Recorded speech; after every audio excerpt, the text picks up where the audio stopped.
Hello my dear friends, inevitable Gyan में आप लोगों का स्वागत है। बच्चों, today we are going to study about the calipers. हमने लास्ट क्लास में देखा था मेजरिंग टूल, मेजरमेंट और मेजरिंग टूल्स के इंट्रोडक्शन के बारे में हमने पढ़ा था कि क्या क्या उसके मेजरमेंट के टाइप्स हैं, कितनी विधियां हैं उसकी मेजरमेंट की। Now we are going to study about the calipers. Calipers एक प्रकार के मेजरिंग टूल हैं जो कि हम लोगों ने बात करी थी कि ये इनडायरेक्ट मेजरिंग टूल्स हैं जो अप्रत्यक्ष माप होते हैं, मापन इंस्ट्रूमेंट्स हैं।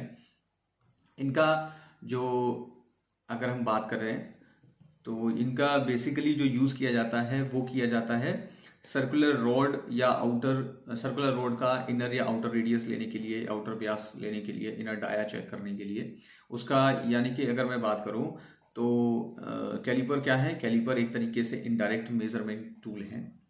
इनडायरेक्टली हम लोग मेजर करते हैं इससे, अप्रत्यक्ष माप एक तरीके से जो कहा जाता है। और वहीं पर जो इनका जो यूज़ किया जाता है, जो यूसेज है, that is for calculating the व्यास, यानी कि डायमीटर ऑफ सर्कुलर रॉड।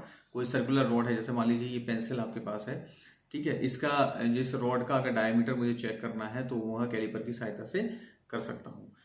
और आउटर या इनर कोई भी हो सकता है वो डायमीटर। मटेरियल की अगर मैं बात करूं तो ये material basically high carbon steel के बनाए जाते हैं। कभी कभी आपको ये माइल्ड स्टील के भी मिलेंगे। इसमें क्या होता है, इस केसेस में उसकी जो बॉडी है उसको केस हार्डन कर दिया जाता है, पॉइंट को केस हार्डन कर दिया जाता है, यानी कि हार्डनिंग उसकी कर दी जाती है। साइज की बात करूं अगर मैं, तो साइज इसका बेसिकली अगर आप इस फिगर में देखेंगे, यहां से लेके यहां तक ये लिया जाता है। साइज कहां से लिया जाता है? साइज इधर से, और इसकी जो टिप है, ठीक है, ये पूरा डिस्टेंस जो है ये साइज कहलाता है। यहाँ पर भी इस चीज के बीच का जो, ठीक है, ये सी डिस्टेंस है, इसको हम लोग रिवेट कहते हैं। ठीक है, रिवेट कह सकते हो या फिर इसको पिवेट, ठीक है, ये कहा जा सकता है। और इसके और यहाँ से जो टिप होता है, अगर हम इसकी बात करें तो यहाँ पर ये जो डिस्टेंस है बीच का, दैट इज दी साइज।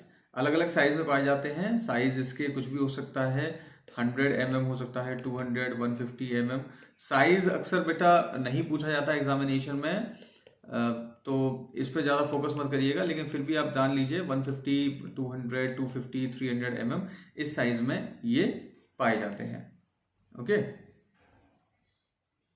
चलिए अब उसके बाद हम लोग देखते हैं कि इसका जो डिवीजन है, यानी कि किस तरीके से इसको विभाजित करते हैं।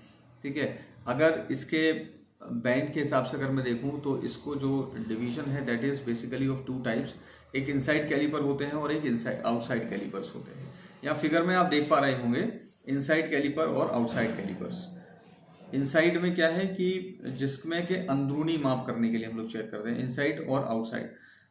अब इनसाइड का क्या है कि अंदर का व्यास चेक करने के लिए, जैसे फॉर एग्जांपल ये फिगर में आप देख रहे हैं, यहाँ पर क्या है, किसी का अंदर का व्यास चेक करना हो तो हम इनसाइड कैलिपर का यूज करते हैं। और किसी चीज का, जैसे मैं जो अभी पेंसिल की या फिर सिलेंड्रिकल रॉड है, इसका अगर मैं चेक करूंगा तो मैं आउटसाइड व्यास अगर चेक करता हूं, आउटसाइड डायमीटर अगर मैं चेक करूंगा तो इसकी सहायता से मैं कर सकता हूं। तो ये क्या है, ये इनसाइड कैलिपर है और दिस इज आउटसाइड कैलिपर।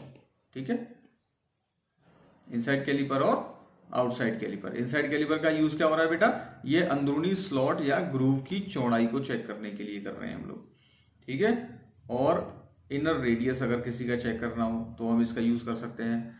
जैसे मान लीजिए कोई हॉलो सिलेंडर है, ठीक है, हॉलो सिलेंडर है, तो हॉलो सिलेंडर, जैसे ये हॉलो सिलेंडर है यहाँ पर, तो इसका अंदर का जो माप ले रहे हैं हम, ठीक है, वो इनर, इसकी सहायता से हम लोग ले सकते हैं इनर कैलिपर्स की तरह। ठीक है, और आउटसाइड कैलिपर से क्या है, बाहर का, जैसे कि मैंने आपको बताया, कोई भी सिलेंड्रिकल रॉड बाहर से अगर हम इसका व्यास चेक करना चाहें तो हम आउटसाइड कैलिपर की सहायता से कर सकते हैं, बाहरी माप ले सकते हैं। ठीक है, अब देखो इसमें क्या है कि ये तो आपका नॉर्मली हो गया कि इनसाइड कैलिपर आउटसाइड कैलिपर हो गया। वहीं पर क्या होता है कि जॉइंट्स के बेसिस पे, अब यहां पर देख रहे हैं जॉइंट्स लगे हुए हैं इसमें, ये ऊपर जो जॉइंट्स लगे हुए हैं यहाँ पर, इसमें आप देख रहे होंगे एक तरफ तो जॉइंट्स लगे हुए हैं, इसमें फर्म जॉइंट है, ये फर्म जॉइंट, ठीक है, इसको बोलते हैं फर्म जॉइंट। फर्म जॉइंट, इसको फर्म जॉइंट को बेटा कभी कभी फ्रिक्शन जॉइंट भी कहते हैं। फ्रिक्शन जॉइंट, ठीक है, फ्रिक्शन जॉइंट, क्लियर है। फ्रिक्शन जॉइंट कह सकते हैं इसको। क्यों कहा जाता है फ्रिक्शन जॉइंट? क्योंकि यहाँ पर फ्रिक्शन क्रिएट हो जाता है। तो ये फर्म जॉइंट या फिर फ्रिक्शन जॉइंट हो सकता है, या फिर हम इसको फिक्स्ड जॉइंट भी कहते हैं। ओके, अब यहां पर आप देख रहे हैं कि क्या होता क्या है कि इसमें देखो ये जो जॉइंट बना हुआ है, दो लेग्स हैं इसकी, ये जो लेग, ये क्या है, ये लेग्स हैं, ठीक है, ये दोनों लेग्स हैं। और इन लेग्स को हमने जॉइंट किससे किया है, यहां पर किससे, रिवेटिंग कर दी गई है इसकी, ठीक है, या पाइवट जॉइंट है यहां पर। तो यहां पर रिवेट की सहायता से जॉइंट कर दिया गया है। So this is called the firm joint या फिर फिक्स्ड जॉइंट। क्लियर है, ये चीज क्लियर है, ठीक है। अब देखो ये तो हो गया जॉइंट, उसके बाद में ये इसकी टिप है, मैंने जैसे कि आपको बता चुका हूं कि ये टिप है इसकी, या यहाँ पर जॉइंट हो गया, इसके पार्ट्स क्या हैं, और ये लेग्स हैं। क्लियर है, ये चीज क्लियर होगी बेटा। अब नेक्स्ट आते हैं। अब दूसरे टाइप क्या होता है, वो होता है spring joint caliper. Spring joint caliper क्या है, ये अधिकतर हम लोग यूज करते हैं। क्यों होता है ये अधिकतर यूज? क्योंकि इसकी जो रीडिंग है वो काफी क्विक होती है, क्विक रीडिंग ले सकते हैं हम लोग, और एक्यूरेसी भी इसमें ज्यादा होती है। क्यों एक्यूरेसी ज्यादा होती है? देखो इसमें क्या होता है कि आपको क्लेम करने या उसको मेजरमेंट लेने के लिए यहां पर ये एडजस्टिंग नट दिया होता है, ठीक है बेटा, ये दिया होता है आपको एडजस्टिंग नट, और इसमें स्प्रिंग लगी होती है, फ्लैट स्प्रिंग जिसमें जॉइंट होती है। तो उसकी सहायता से, एडजस्टिंग नट की सहायता से आप इसको अंदर बाहर कर सकते हैं, इसके मेजरमेंट आसानी से ले सकते हैं। जैसे मान लीजिए ऐसे करके है आपका, तो इसमें क्या करेंगे, यहाँ पर जो स्प्रिंग लगी हुई है, स्प्रिंग को आप यहाँ से जो एडजस्टिंग नट की सहायता से इसको, जैसे ऐसा है तो इसको आप अंदर बाहर इसकी स्प्रिंग की सहायता से कर सकते हैं, ठीक है। दूसरा ये ऊपर जो आपके लगा हुआ है यहाँ पर, ये रिवेट पाइवट जॉइंट दिया हुआ है यहाँ पर ऊपर, ठीक है। इसमें क्या है कि फ्रिक्शन जनरेट नहीं हो रहा है आपको, ठीक है, ये स्क्रू की सहायता से कनेक्टेड है, ठीक है। और फर्म जॉइंट जैसे मैंने आपको बताया बहुत कम यूज किए जाते हैं, क्योंकि उसकी सेटिंग में टाइम लगता है। क्यों टाइम लगता है? क्योंकि इसमें आप देखिए स्प्रिंग एज कोई नट वगैरह तो है नहीं फर्म जॉइंट में, ठीक है, कोई नट है नहीं यहाँ पर। तो आप क्या कर रहे हो, इसको जब आप इसकी साइज या अंदर बाहर इसको जब एडजस्ट करते हैं, तो हम बार बार उसको या तो हाथ से ऐसे करके एडजस्ट करेंगे, या उसको मारकर किसी वुडन पीस पे, या फिर उसको मारकर हम लोग एडजस्ट करते हैं।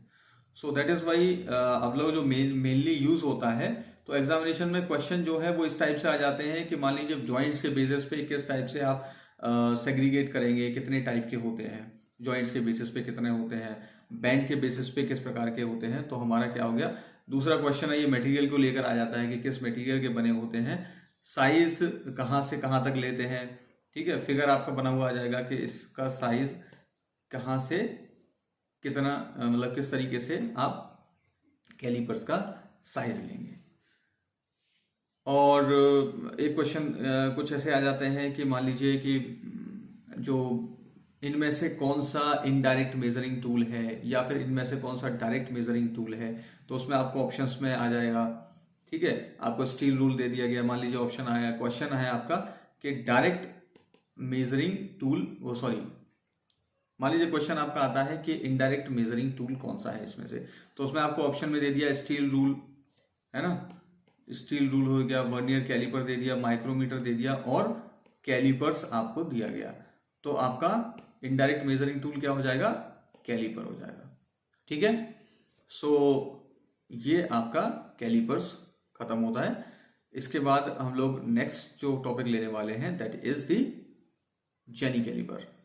तो नेक्स्ट क्लास में हम लोग जेनी कैलिपर के बारे में पढ़ेंगे। And till then thank you very much. और अगर आपने चैनल को सब्सक्राइब नहीं किया है तो इसको सब्सक्राइब कर लीजिए। अगर आपको वैल्यूएबल इंफॉर्मेशन लगती है और आप अपने दोस्तों को शेयर करना चाहते हैं तो उनको भी शेयर करिए, ताकि वो भी इससे बेनिफिट ले सकें। So thank you very much and stay tuned.